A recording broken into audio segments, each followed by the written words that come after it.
দীর্ঘ প্রায় ১৭ ঘণ্টা পর চট্টগ্রাম রপ্তানি প্রক্রিয়াজাতকরণ অঞ্চল সিইপিজেড পোশাক কারখানায় আগুন নিয়ন্ত্রণে এসেছে। তবে আগুন এখনও পুরোপুরি নেভেনি। ফায়ার সার্ভিস, সেনাবাহিনী, নৌবাহিনী ও বিমান বাহিনীর সদস্যরা রাতভর চেষ্টা চালিয়ে আগুন নিয়ন্ত্রণে আনে।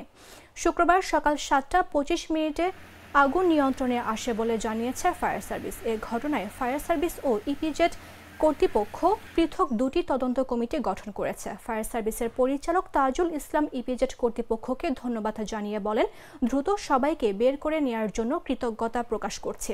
এটি একটি পাওনা, তাই হতাহতের ঘটনা নেই। তিনি আরও বলেন, ভবনটি বহুমুখী কাজে ব্যবহৃত হতো। 4টি ফ্লোরে গুদাম ছিল, সেখানে ডাক্তারদের গাউন তৈরি হতো।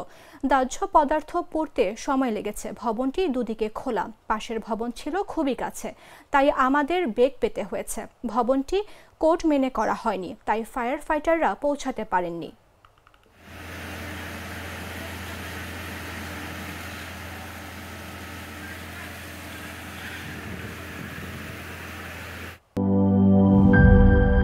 সবুজের দেশে নতুন রঙের বেশে ঘরে বাহিরে সাজানো বলকে রেইনবো রেইনবো রেইনবো পেইন্টস রে সাশ্রয়ী দামে দেয়াল রাঙায় রেইনবো সবার রং সবার ঘরে ঘরে rainbow Paints, the color of joy.